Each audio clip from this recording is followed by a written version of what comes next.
we're going to start our garden tour down here at the bottom of our property, which is right by the road. So you will hear some road noise. We have a berry bush down here that is doing so well. I forget what the name of these are. One of the names is Juneberry, but there's another name that I'm going to have to think of. I'll put it up on the screen. But these actually are really tasty. They almost have like an almond-like flavor, and they are just about ready to start getting ripe. You can see down here, they're almost there, the little red ones. And they're actually really popular around here in landscaping, and I think a lot of people don't realize you can eat them, but they are really good. The kids look forward to these every single year, and they're just kind of a nice little treat. So we have these, and then down here I just did this past weekend. It looks kind of silly right now, but I made this row right here, and this is all planted with sunflowers, and I'm just making kind of a sunflower wall to block the road and block some of the road dust and the road noise, and just kind of like a little privacy fence of sunflowers. I thought that would be beautiful, and we really like to grow a lot of sunflowers because the chickens love to eat the sunflower heads. So I thought that would be nice down here. Then in this bed right here, I have started planting it with sweet potatoes, which is not fully planted yet. I have the top end planted and some down here on the bottom corner, but I have more inside that are finishing up rooting, so they'll come out here real soon. I have an order in from a local landscaper who is going to be bringing me a dump truck full of wood chips so that we can fill up this whole area with wood chips. They're just fresh chips from cutting down trees, and he charges about, I think it was $30 for a dump truck load. We've been waiting and waiting. I've signed up for chipdrop.com probably about a year ago, and we have not gotten anything from that, so I just figured I'd go right to the source and contact a landscaper. And this was a guy that Kelsey from Seed and Sparrow Homestead suggested, so I thought we'd give them a try, and we're just waiting for those chips. But once we get them, we will fill in this whole area down here with chips and then refresh all up in that area. It all needs to be refreshed with wood chips. But then I'm going to pull back some small circles in here and fill them up with some dirt and put some Hubbard squash seeds down in here. That way they can just sprawl out over the wood chips, and I don't need to actually fill this whole area with dirt, just where they're planted. On this cattle panel trellis I have here, I have Rampacanti, zucchini Rampacanti planted. And this is my first year for growing that, but it said that you could either eat it when it's small, like you would a zucchini, or you can let it continue growing and it will harden and make a winter squash. And it said that they're traditionally used in Italian cuisine for stuffing ravioli and things like that. So I thought that would be a neat thing to give a try. Up here, I just have some flowers and bushes. I have a sweet almond bush here and a sweet almond bush there. They're already done blooming for the year. They're one of the first things that bloom. And then a small hydrangea here. I don't remember what the name of it was, but it makes like a dark pink hydrangea. And some irises that are finishing up. Over here in the corner, I planted some pink popcorn. So we'll see how that does. I've never grown popcorn before, and it has not come up yet. But it has been extremely dry here. I've been having to water pretty much every day just to keep the seeds damp so that they will germinate. Over here in this bed, I have all along here some Russian mammoth sunflowers. I have them planted at intervals all the way down just to make another like privacy fence barrier to the road, and also because they're beautiful. I have some borage in here that's doing well. I have some dill in here. I think I planted some apple blossom snapdragons. So there's all kinds of just fresh herbs and flowers all in here. Then in this bed, I have various kinds of basil. This was just like a, yeah, it is. This is just a Genovese basil. Purple ruffle basil. These two I got at the local greenhouse. This one I planted. I don't remember what kind this was. I started that from seed. And then I have these. I started from seed and they're so tiny. So I'm hoping that they'll take off and do okay. But these are the, I think they were called Cosmic Cherry Petunias from Baker Creek. And I put those here, and I have some in there as well. And then all in this bed, on the sides here, I have hot peppers. And in the middle, I have my tomatoes. And also onions, which I started a bunch of onions from seed this year, and they really didn't do well.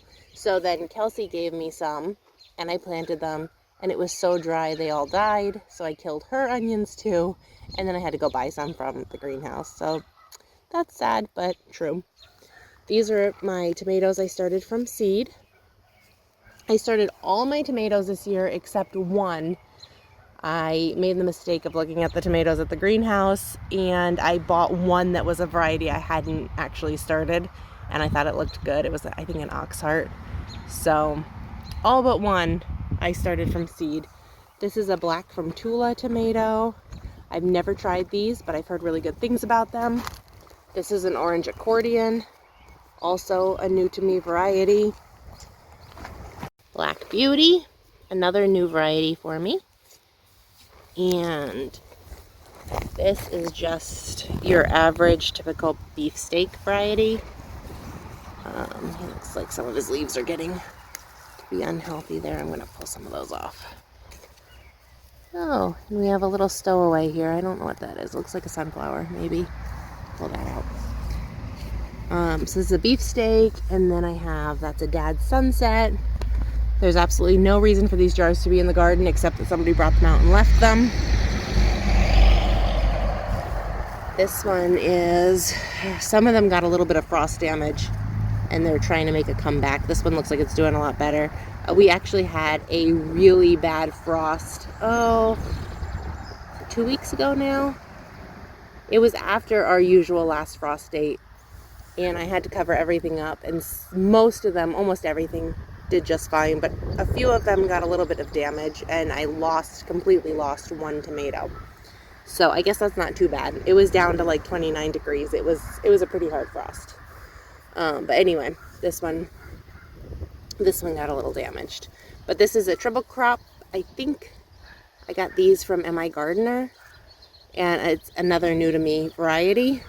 So I can't say much about it, just that it looked like it was a good variety to grow, something that was pretty consistent, and I think it said that they were crack resistant, which I was really looking for canning.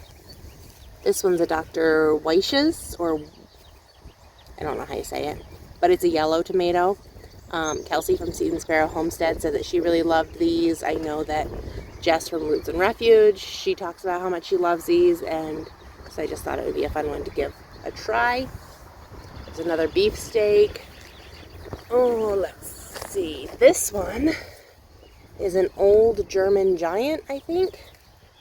And it says that these were supposed to get huge. So that'll be interesting. I think these were red. These were a seed that Kelsey shared with me, so I didn't have the package. So I don't actually remember. I just wrote down old German and that it was huge. This little one is one that almost didn't make it from frost damage. We'll see. It looks like he's going to be just fine. He has a little sucker growing out there, and we'll let that be the main stock of the plant now, because this part really looks pretty damaged, but this should be just fine. I have another black from Tula, and this one on the end also got some damage, but he looks like he's making a comeback. That's a Cherokee Purple, which are one of my all-time favorites. And over here, I have this little tiny tomato that doesn't have a stick in it, so I'm not sure what this was. I think this might have been a Brad's Atomic Grape. I can't remember. This is the one and only tomato that I bought at the greenhouse this year. And like I said, that was because I didn't have any of this variety growing, and I made the mistake of looking at it. It's just an oxheart. I have, that one's a Costaludo Florentino. Again, it got a little damaged, but it's doing all right. Those I bought specifically because they said that they were a traditional Italian sauce making tomato, and they were a beautiful fluted tomato. I thought they were just really pretty, so I did a lot of those. This one's another orange accordion,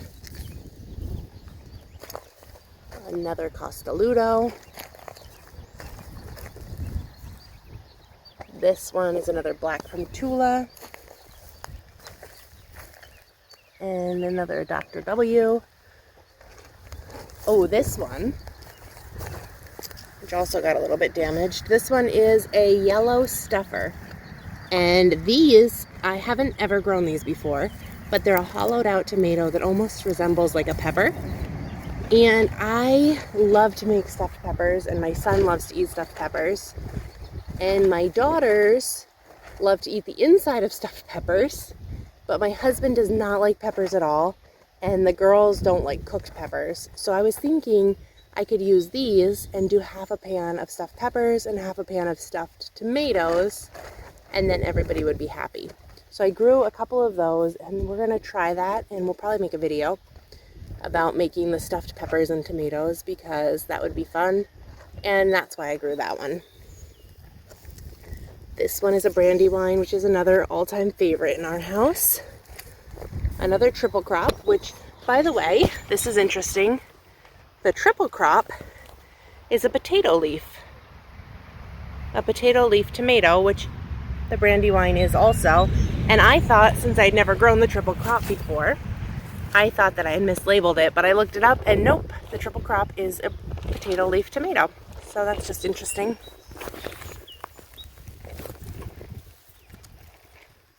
This is an Aunt Ruby's German green.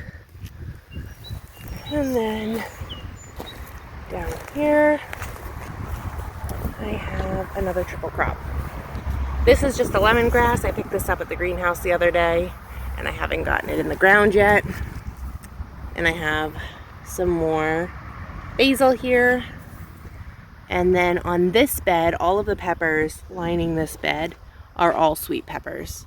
I have some Chocolate Beauty. I have some like the little mini snacking peppers. I think there's some Canary Bells, and that might be it. So all of the bags of soil that I got this year for seed starting looked absolutely horrendous. And almost all of them did fine until the very end. I got a bag that I was up potting almost all of my peppers into and some of my tomatoes. And every single thing that got up potted into that last bag of soil got stunted and looks absolutely horrendous. I'll show you. Hold on. So this pepper is a mini bell pepper that I grew, and it got up potted into the good soil, which it's looking a little rough right now because it's been so dry. But that one got up potted into the good soil, and it's a nice size. And then this one, which was grown at the exact same time, got up potted into the bad soil. And you can see it is severely stunted. I did put it in the ground, but I think I'm gonna go to the greenhouse and pick up some more peppers. I replaced some of my bell peppers already with greenhouse peppers. That one is a greenhouse bell pepper. All of these on the back side were greenhouse bells. And I think I'm just gonna have to replace all of my peppers the rest of the way down here. We'll see. Some of them don't look as bad, but yeah, definitely got a bad bag of soil. I can show you some of the tomatoes that were in that bag. Not good. I have to go dump them somewhere, but I don't want to put that soil near my garden soil.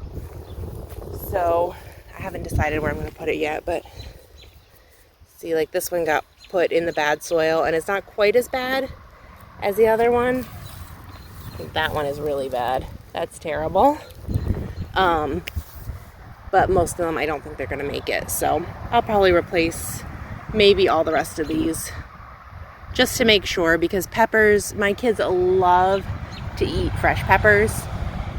They'll just come out in the garden and snack on them, and also eat them inside all day long. So I want to make sure I have lots of those. Then up in here I have some tomatillos, which again, some of my tomatillos got in the bad soil when I potted them and they really got damaged. Some of them did not. That one is okay, but the one next to it is pretty bad. There were some teeny ones in here, like, look at that. These are all from the same time. That got in the stunted soil, that got in the good soil. Another one from the stunted soil. So I've been watching greenhouses around here to see if I could find tomatillos, and I haven't found them yet, but somebody just told me about where they think they saw them, so I'm gonna go try and get some of those, because one of the things that we really like to have canned is green tomatillo salsa. That is our favorite, and I need a lot more tomatillos to be able to do that, so we need to go get those. Here are potatoes. I think these were the russets, but I can't remember. And then on this trellis, I have some cucumbers growing. I have all different kinds. There's some Armenian yardlongs. There's some pickling cucumbers. There were some like long burpless cucumbers. Just all different kinds of cucumbers growing along this trellis. Here I have some onions that I got as little bulbs from Tractor Supply, I think. Or it was Lowe's. I don't remember. I picked them up when we were out one day when the onions weren't doing well. And I put those in just to make sure we have enough onions. I have volunteer sunflowers back here, and then I have spring planted garlic all in here. And then over here I have more potatoes, all different kinds of potatoes in here. I think there's red potatoes and yellow potatoes. And I have a mess here. Once we get the wood chips, we need to refresh all these walkways. They're just getting covered in weeds. But back here, that is where I have our grapes. And then off to the side right there are loganberries. The bed right behind that you can see that's just full of weeds, I have not done anything with that yet. It has some rhubarb up at the top corner, but that's it. And then I have purple potatoes in that bag. But we'll check out down here first before we go all the way up there. Down here I have more tomatoes. I actually have, I think I counted, I have 65 tomatoes planted this year, which is about what I had last year. So quite a few tomatoes. I won't go through all the varieties right now. We'll go over them more when they start actually producing fruit. That way you can see what they look like. But I have tomatoes all in here, and then in front of the bed, like all along the inside, are yellow wax beans, and then again onions I got at the greenhouse along the very edge there. Over here I have some cherry varieties of tomatoes. I think one was Berries Crazy and one might be a blue cream berry. I don't remember. More tomatillos in here. That one's one that was looking pretty good, but the other ones don't look so great, so we'll probably replace those. Another bed with onions, yellow wax beans that are just starting to peak up, and then all along the trellis are more tomatoes. This one got destroyed in the frost and I replaced it, and then something came and ate the replacement down to nothing. So I actually have this little guy who's just very tiny, but I just planted these. These were the Berries Crazy cherries. I got those late, so I just planted them not that long ago. So I don't think it's stunted, I just think it needs more time to grow, but I'm gonna put him in there. I have some onions in here, and then a black strawberry tomato. More potatoes in here, and I have mint back there. Oh, this tall plant right there behind the mint up against our compost pile, that is lovage. It's like a cross between celery and parsley for taste, but it's actually a perennial, and it gets about 5 or 6 feet tall, which is kind of interesting, and it's actually really good. We have more of it growing that I started from seed all the way in that back bed that I thought would be a nice like fence of lovage back there to kind of give a little bit of privacy, because we have an alley back there along the back of the property.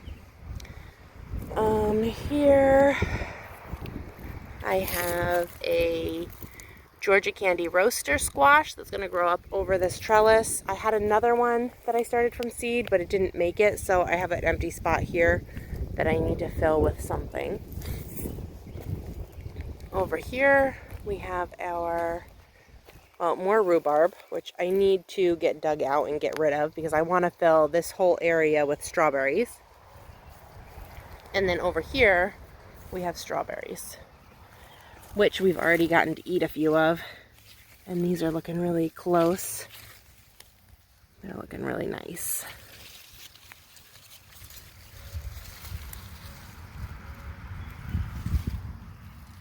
I think I might pick this one.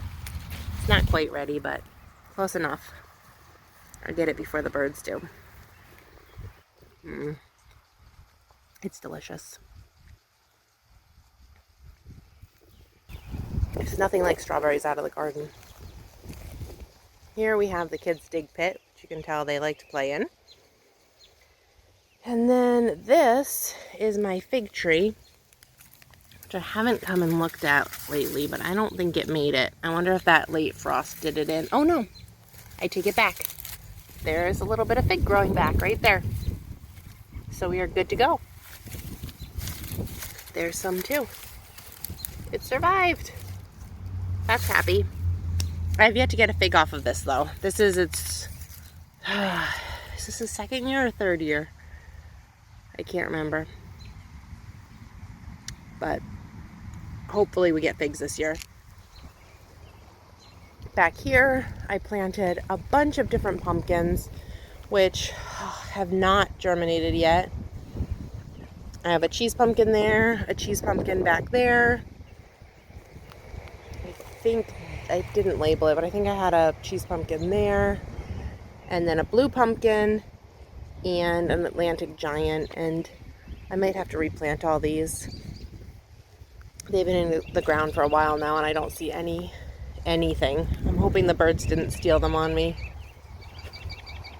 And back here we have garlic, which I guess whatever variety it was I planted in this little chunk did not make it, but that's okay because then I can walk back and forth through here.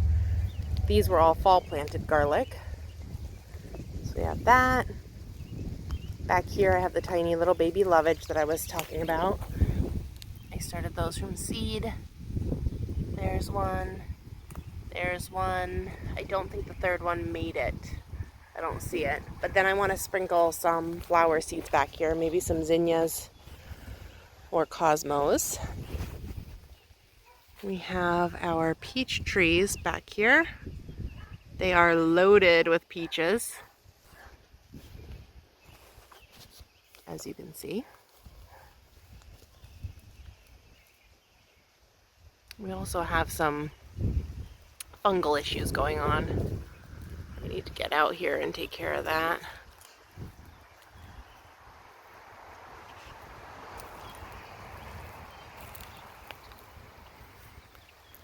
And then lastly back here, these are Jerusalem artichokes, which if you do not have Jerusalem artichokes, be forewarned, they go absolutely crazy and you will always forever have Jerusalem artichokes wherever you put them. If you've never grown a Jerusalem artichoke or never had a Jerusalem artichoke, you actually harvest their tubers in the ground, and you harvest them in the winter and you eat them kind of like a potato.